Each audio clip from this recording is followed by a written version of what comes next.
Good evening student बच्चों, आज हम दो एक्सपेरिमेंट देखेंगे।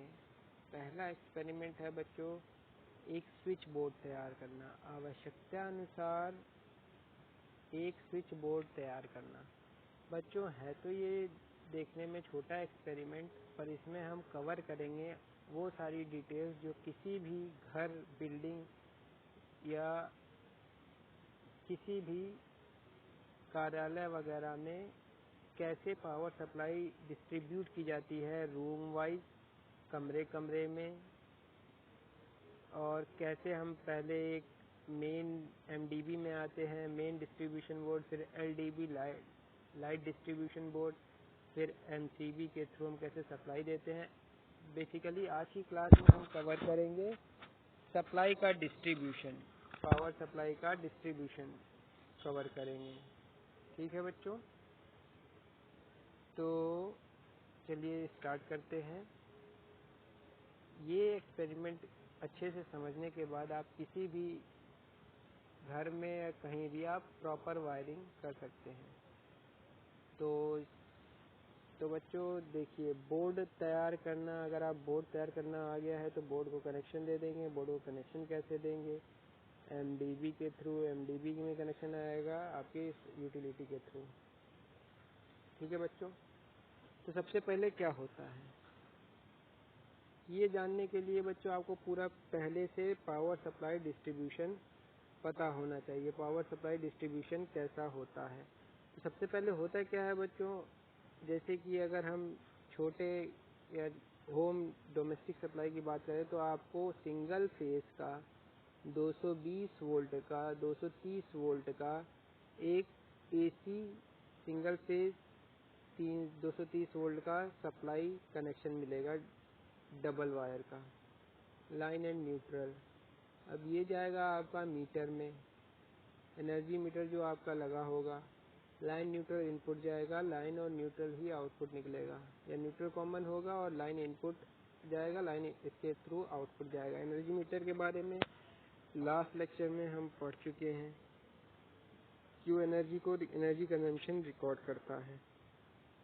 अब बच्चों, जो ये आपका आउटपुट आया है, ये आपका अगर डोमेस्टिक लोड होगा, घर का लोड होगा तो सिंगल फेज होगा, अगर 3 फेज होगा तो RY भी 3 फेज होंगे। ठीक है बच्चों, अब इसके बाद ये कहाँ जाता है? अगर RY भी 3 फेज सप्लाई है तो हम क्या करेंगे? तो हम एक MDB, मेन डिस्ट्रीब्यूशन बोर्ड होगा, मेन डिस्ट्रीब्यूशन बोर्ड, MDB में मेन डिस्ट्रीब्यूशन होगा। मान लेते हैं हम एक कॉलेज के बारे में, कॉलेज का एग्जांपल लेते हैं। इस MDB में आएगी input power supply RYB 3 phase की पावर सप्लाई आएगी MDB में, और इस MDB में बहुत छोटे छोटे LDBs होंगे, light distribution board, LDB, PDB या पावर डिस्ट्रीब्यूशन बोर्ड, बहुत ढेर सारे होंगे। ये LDB MDB के अंदर क्या होता है? इसके अंदर बच्चों फ्यूज हो सकते हैं, या फिर एक SFU होता है, SFU, स्विच फ्यूज यूनिट। इसमें क्या होगा? एक MCB होगा और आपका 3 फेज कनेक्शन इनपुट आउटपुट में होगा। ठीक है, एक MCB होगा, इनपुट आउटपुट में 3 फेज कनेक्शन होगा। ये आपका MDB के अंदर होगा, ये MDB के अंदर होगा। ठीक है, अब यहाँ MDB से आपका कंसर्न जगह, मान लीजिए इसमें 4 हैं, तो मान लीजिए आपकी 2 फ्लोर की बिल्डिंग है जिसमें आपने एक फ्लोर में 2 जोन डिवाइड कर रखी है, जोन 1 और दूसरी जोन है जोन 2। 2 जोन डिवाइड कर रखी हैं, जोन 1 और जोन 2। इन जोन में सप्लाई करने के लिए आपने LDB, लाइट डिस्ट्रीब्यूशन बोर्ड 1 को चुना है, और इसमें आपने LDB2 को चुना है। ठीक है बच्चों, तो सबसे पहले 3 फेज आई MDB में एक मेन SFU रहेगा, मेन SFU। उसके बाद मेन SFU से जाएगा LDB1 में, LDB2 में। अब LDB1 LDB2 से आपके ग्राउंड फ्लोर में दो जोन जो है जोन 1 और जोन 2, जोन 1 और जोन 2, इन दो जोन में हम 3 फेज की सप्लाई, अगर 3 फेज की रिक्वायरमेंट है तो 3 फेज, अदरवाइज एक फेज लेंगे। और अगर सिंगल फेज की हमें रिक्वायरमेंट है तो एक फेज और एक न्यूट्रल लेंगे। और ये इस बात का ध्यान रखेंगे कि हम जो डिस्ट्रीब्यूट कर रहे हैं, जैसे दो जोन है जोन 1 और जोन 2, तो हम यहाँ पे लोड इक्वली डिस्ट्रीब्यूट करेंगे पर फेज। मान लीजिए 3 जोन अगर होते हैं तो इक्वल लोड हम आर में आर फेज लेके यहाँ पे दे देंगे जोन 1 में, दूसरा जोन में वाई फेज दे देंगे, तीसरे जोन में बी फेज दे देंगे। और ये इंश्योर करेंगे कि हमारा जोन 1, जोन 2 और जोन 3 में जो लोड है वो इक्वली डिस्ट्रीब्यूटेड है। मतलब यहाँ पे अगर जोन 1 में 5 किलोवाट का लोड है, जोन 2 में 5 किलोवाट का लोड है और जोन 3 में 5 किलोवाट का लोड है, उसी हिसाब से हम डिस्ट्रीब्यूट करेंगे। ठीक है बच्चों, तो कहाँ पहुँचे थे हम? एमडीबी में सप्लाई आई, एमडीबी से मेन एसएफयू से सप्लाई गई आपकी एलडीबी में, एलडीबी से आपकी सप्लाई गई है उस जोन में कंसर्न जोन में। अब जोन में क्या होगा? अब जैसे ग्राउंड फ्लोर है ग्राउंड फ्लोर को हमने दो जोन में डिवाइड किया, जोन 1 Z1 और जोन 2। ठीक है बच्चों, अब ये जोन 1 में आपके कौन कौन से इक्विपमेंट लगे हो सकते हैं? अब जोन 1 में आपके 4 कमरे हो सकते हैं और जोन 2 में 4 कमरे हो सकते हैं। इन 4 में से 2 लैब और 2 लेक्चर हॉल्स हो सकते हैं। इसमें 3 लेक्चर हॉल और 1 लैब हो सकती है। ठीक है बच्चों, अब ये 2 lecture hall, 2 lab, 3 lecture hall, 3 lab. अब इसमें क्या हो सकता है? अब बच्चों देखिए, अब लेक्चर हॉल 3 है तो इनमें लेक्चर हॉल के अंदर क्या हो सकता है? लेक्चर हॉल के अंदर लाइट्स हो सकती हैं, फैंस हो सकते हैं। तो इसके लिए एलडीबी से जब सप्लाई गई है, मतलब जो एमडीबी से सप्लाई गई है, इसके बाद जिस कंसर्न जोन में गई है, जोन में है हमारे 4 रूम्स। अब इन 4 रूम्स में एक एमसीबी बॉक्स होगा, हर रूम के बाहर एक एमसीबी बॉक्स लगा होगा। उस एमसीबी बॉक्स में एमसीबीज लगी होंगी। एमसीबी क्या होता है बच्चों? एमसीबी होता है miniature circuit breaker. Miniature circuit breaker क्या करता है? मिनिएचर सर्किट ब्रेकर बच्चों प्रोटेक्शन देता है। प्रोटेक्शन किस पे देता है? In case of short circuit ये ट्रिप हो जाएगा। जिस सर्किट ब्रेकर का जो काम होता है सर्किट को ब्रेक करना, वो ट्रिप हो जाएगा। साथ ही साथ ये हमें फैसिलिटी देता है कि अगर हमको लोड को आइसोलेट करना है, मान लीजिए फैन आपका खराब हो गया है, आपको रिपेयर करना है, तो आप कैसे इसको एक स्विच से ऑफ कर देंगे, पर डबली इंश्योर होने के लिए हम एमसीबी, कंसर्न एमसीबी फैन से जो रिलेटेड होगी उसको ट्रिप कर देंगे। उसके बाद हम फैन को टच करेंगे, ताकि हम अगर लीकेज करंट स्विच के थ्रू आ भी रही हो तो एमसीबी ऑफ कर देंगे, तो हम डबल श्योर हो जाएंगे कि हमारा फैन एकदम आइसोलेट हो चुका है पावर सप्लाई से। तो बच्चों क्या हुआ? सबसे पहले आया IMDb main distribution board. IMDb में छोटे छोटे एलडीबी हैं जो हर जोन वाइज हम डिवाइड कर देते हैं।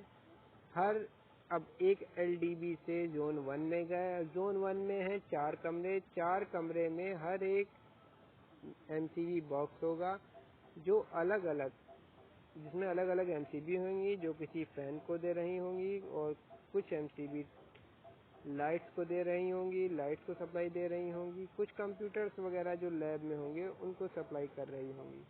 ठीक है बच्चों, ये रहा लाइट का डिस्ट्रीब्यूशन।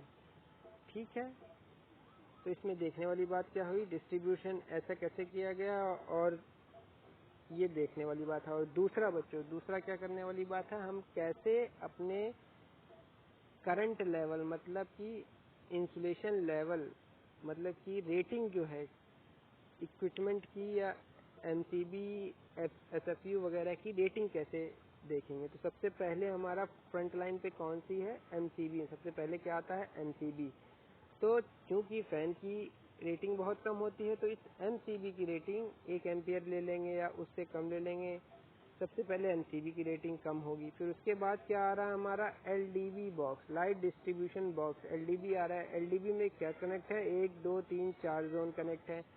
4 जोन कनेक्ट करके इसे क्यूमुलेटिव मतलब इकट्ठा करें हम तो एम्पियर रेटिंग इसमें मान लीजिए 5 एमसीबी लगी हैं, इसमें 8 एमसीबी लगी हैं, इसमें 10 एमसीबी लगी हैं, इसमें 10 एमसीबी लगी हैं। 10 10 20 8 28 5 33 एमसीबी हो गई बच्चों। अब 33 एमसीबी अगर 1 एम्पियर की है तो 33 एम्पियर हो गई रेटिंग इसकी। और इससे +-1 रख देंगे। अगर सारे लोड हम एक साथ जला देते हैं तो इसकी एलडीबी जो लगा होगा इसकी 33 एम्पियर हो गई ट्रिपिंग। ठीक है बच्चों, इसकी 33 एम्पियर ले लेंगे। अब in case of any failure, अब इसके बाद क्या एलडीबी किससे कनेक्टेड है? एमडीबी से। एमडीबी में क्या है? मेन एसएफयू है। अब मेन एसएफयू की रेटिंग क्या होगी? इसमें एलडीबी 4 कनेक्टेड है, 4 एलडीबी कनेक्टेड है 4 जोन के अकॉर्डिंग। 2 ग्राउंड फ्लोर में जोन है, 2 फर्स्ट फ्लोर में जोन है। तो हर एक जोन की कितनी एम्पियर रेटिंग है? अगर हम समान लोड मानते हैं तो 33 एम्पियर हो जाएंगी 4 लोड की। 3 चौको 12, 132 एम्पियर रेटिंग हो जाएगी बच्चों किसकी? एमडीबी के एसएफयू की, स्विच फ्यूज यूनिट की।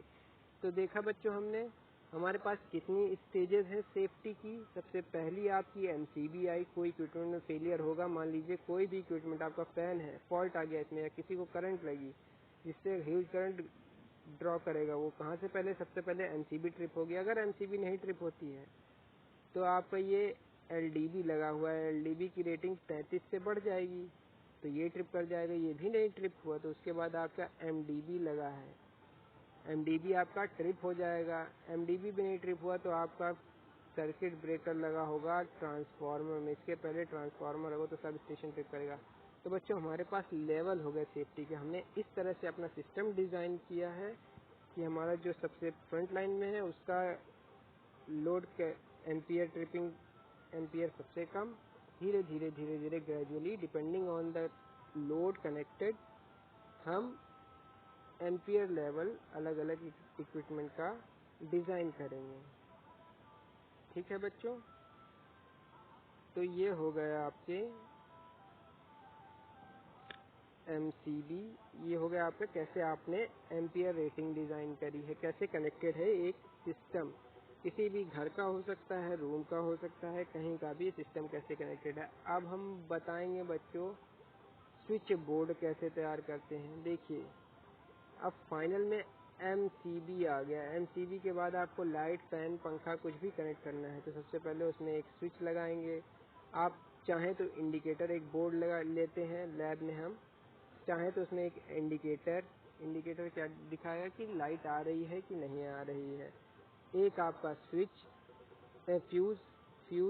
फ्यूज़ हम लेते हैं सेफ्टी के लिए, ट्रिपल सेफ्टी हो गई आपकी। उसके बाद हम स्विच लेंगे, फैन, लाइट या सॉकेट ले लेंगे। इतने चीज़ें हम एक बोर्ड से कनेक्ट कर सकते हैं किसी रूम में। अब देखेंगे बच्चों इसमें कनेक्शन कैसे कैसे देते हैं। तो सिंगल फेज का पहले बात करेंगे। हमारे पास है लाइन, एक आएगी न्यूट्रल, एक आएगी न्यूट्रल। तो देखिए कोई भी लोड रहेगा, आपका फैन रहेगा, ट्यूबलाइट रहेगी, बल्ब रहेगा, तो सब में आपका 2 केबल रहेंगी। 2 केबल मैक्सिमम जितने लोड रहेंगे सिंगल फेज के उसमें 2 केबल रहेगी। कौन कौन सी? लाइन और न्यूट्रल। अगर इसके बीच में आपने प्रॉपर पोटेंशियल दे दिया, मतलब वोल्टेज प्रॉपर दिया, तो ये इक्विपमेंट नॉर्मली काम करेगा। तो हमारा एम क्या है? हमारा एम है इक्विपमेंट को कनेक्शन देना लाइन और न्यूट्रल। अब क्योंकि हमें कनेक्शन के साथ इसको कंट्रोल करना है, क्योंकि आपका पंखा हमेशा चलता नहीं रहेगा। ठंड होगी तो आपको पंखा ऑफ करना है, सुबह होगी तो आपको लाइट ऑफ करना है, नहीं तो आपको एनर्जी कंजम्पशन बहुत ज़्यादा हो जाएगा। तो आपको एक कंट्रोलिंग एलिमेंट भी चाहिए जो कि आपके फैन को, ट्यूबलाइट को कंट्रोल कर सके। तो इसके लिए हम क्या इस्तेमाल करते हैं? इसके लिए हम एक इसके लिए हम स्विच का इस्तेमाल करते हैं, एक स्विच का। ठीक है बच्चों, स्विच क्या है? Switch as a circuit breaker है जिसको हम मैन्युअली ऑपरेट करते हैं, एज अ आइसोलेटर है। सिंपल स्विच का इस्तेमाल करेंगे जो आपने घरों में देखा होगा, टिकटॉक स्विच। पहले बड़े आते थे, अब और कॉम्पैक्ट होता जा रहा है। तो हम एक स्विच ले लेंगे। स्विच को कैसे कनेक्ट करेंगे? स्विच को बच्चों जब भी कनेक्ट करते हैं हमेशा लाइन के साथ कनेक्ट करते हैं, ठीक है। न्यूट्रल के साथ स्विच को कनेक्ट नहीं करते हैं। क्यों नहीं कनेक्ट करते हैं? मान लीजिए आपने न्यूट्रल के साथ स्विच को कनेक्ट कर दिया, उसके बाद आपका फ़ैन में फॉल्ट आया, आपने सोचा कि चलो स्विच ऑफ कर देते हैं, फ़ैन को निकाल देते हैं। आपने स्विच ऑफ किया पर लाइन के साथ आपने कनेक्ट नहीं किया था, आपने न्यूट्रल के साथ कनेक्ट किया था, तो हुआ क्या? लाइन अभी भी आ रही थी। आप सोच रहे हैं कि आपका पंखा चल नहीं रहा है तो करंट नहीं होगी उसमें, आप जाके टच करते हैं तो आपको लाइन और आपकी बॉडी के थ्रू, आपकी बॉडी कहीं अर्थ से ग्राउंड हो रही है, आपको पोटेंशियल डिफरेंस आपकी बॉडी में हुआ और आपको झटका लग सकता है, जिससे आपको it is harmful for your safety. तो बच्चों ये यही कारण है कि हम फैन कोई भी इक्विपमेंट है उसका हम न्यूट्रल को स्विच से नहीं कनेक्ट करते हैं। तो हम क्या करेंगे? For the purpose of controlling हम कनेक्ट करेंगे लाइन को स्विच के थ्रू, सप्लाई से स्विच के थ्रू, स्विच एस के थ्रू सप्लाई से, और न्यूट्रल को कर देंगे डायरेक्ट कनेक्ट। अब जब हमें कंट्रोल करना होगा इस स्विच को हम ऑपरेट करेंगे, ये स्विच नॉर्मली काम करेगा, ये ब्रेक करेगा और मेक करेगा सर्किट को। तो हमारे सर्किट में क्या क्या होगा? एक इंडिकेटर में लाइन न्यूट्रल।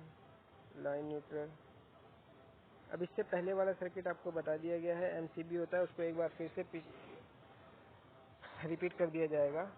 तो आपने इंडिकेटर को लाइन दिया, सबसे पहले आएगा फ्यूज बच्चों, सबसे पहले फ्यूज आएगा,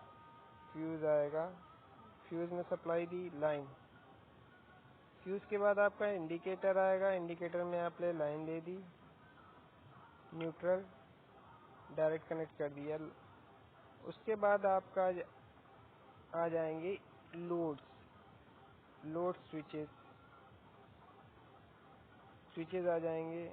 स्विच आपने जितने कनेक्ट कर रखे होंगे, जो आपने लोड कनेक्ट कर रखा होगा उसके स्विचेस आपको लगाने पड़ेंगे, जो आपने लोड कनेक्ट कर रखा होगा उसके स्विचेस लगाने पड़ेंगे आपको, जो लोड कनेक्ट रखा है उसके स्विचेस कनेक्ट करने के बाद आप इन स्विचेस के थ्रू लोड को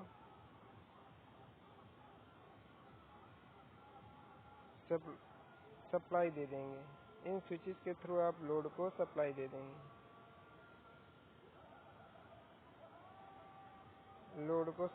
देंगे, यहाँ फैन हो सकता है आपका, बल्ब हो सकता है, लाइट बल्ब, और कुछ भी हो सकता है। और दूसरा हम न्यूट्रल कनेक्ट करेंगे डायरेक्टली, इसमें न्यूट्रल डायरेक्टली कनेक्ट कर देंगे। अब जब भी आपको लाइट या फैन ऑफ करना होगा, आप स्विच को ऑपरेट करेंगे, कंसर्न डिवाइस आपकी जो कनेक्टेड है स्विच के साथ, कंट्रोलिंग उसकी हो जाएगी, ठीक है। ये बच्चों रहा कनेक्शन सिंपल बोर्ड का। अब ये चीज़ आप लैब में करके देख सकते हैं, अगर फिजिबल है तो आप कंपोनेंट ला के पहले प्रॉपर कनेक्शन करके किसी कॉम्पिटेंट स्टाफ के सुपरविज़न में इसको सप्लाई से कनेक्ट करके देख सकते हैं।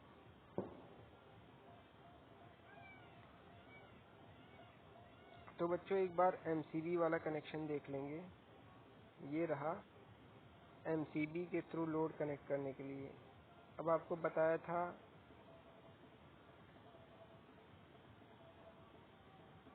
ये हो गया बच्चों एमसीबी, पहले एमसीबी आ गया। अब यहाँ पे ईएलसीबी बहुत मैक्सिमम एलडीबीज में आपको ईएलसीबी देखने को मिलेगा। ईएलसीबी क्या है? अर्थ लीकेज सर्किट ब्रेकर। ये बच्चों इसलिए लगाते हैं कि अगर आपकी कहीं से भी लीक हो रही है करंट, मान लीजिए अगर सीलन है, अगर प्रॉपर इंसुलेशन नहीं है आपकी केबल में, तो कहीं से भी अगर लीक कर रही है करंट, तो ये ईएलसीबी आपका तुरंत ट्रिप हो जाएगा और आपको झटका लगने से बच जाएगा। अगर मान लीजिए लीक हो रही है अर्थ, तो ये जो बॉडी है आपकी एलडीबी एमडीबी की बॉडी है, इसमें पोटेंशियल आ जाता है, इसमें वोल्टेज आने लगता है और इसको आप टच करेंगे तो आपको झटका लग सकता है। यहाँ तक कि कई एक्सीडेंट्स हो गए हैं इससे रिलेटेड, तो इसको कंट्रोल करने के लिए हम ERCB का यूज़ करते हैं, अर्थ लीकेज सर्किट ब्रेकर का यूज़ करते हैं। इसलिए हम कनेक्ट करते हैं। जैसे ही अगर लीकेज होगा कहीं पे तो ERCB कंट्रोल कनेक्ट देखेगा कि कहीं इस जो पास से करंट आ रही है और रिटर्न उतनी ही जा रही है कि नहीं। अगर कम जा रही है तो ये तुरंत ट्रिप कर देगा। तो सबसे पहले MCB आ गई बच्चों, मिनिएचर सर्किट ब्रेकर। ERCB आ गई, अर्थ लीकेज सर्किट ब्रेकर। उसके बाद ये आपके स्विचेस आ गए। स्विच कहाँ पे जा रहे हैं? लोड के, अलग अलग लोड पे। ठीक है, ये आपका LDB का है। और देखिए सॉकेट भी दिया हुआ है, स्विच के थ्रू सॉकेट दिया हुआ है। ठीक है, यहाँ पे फ्यूज नहीं दिया, फ्यूज की जगह आपका ERCB आ गया। MCB डबल प्रोटेक्शन हो गई है। डोमेस्टिक में फ्यूज भी हम देंगे और इंडिकेटर वगैरह इसमें दिखाया नहीं गया, आप चाहे तो इंडिकेटर भी कनेक्ट कर सकते हैं। ठीक है बच्चों, ये रहा आपका किसी भी एक सिंपल लाइटिंग बोर्ड तैयार करना। ठीक है बच्चों, सिंपल लाइटिंग बोर्ड तैयार करना। बाकी कल की क्लास में बच्चों फिर कंटिन्यू करेंगे।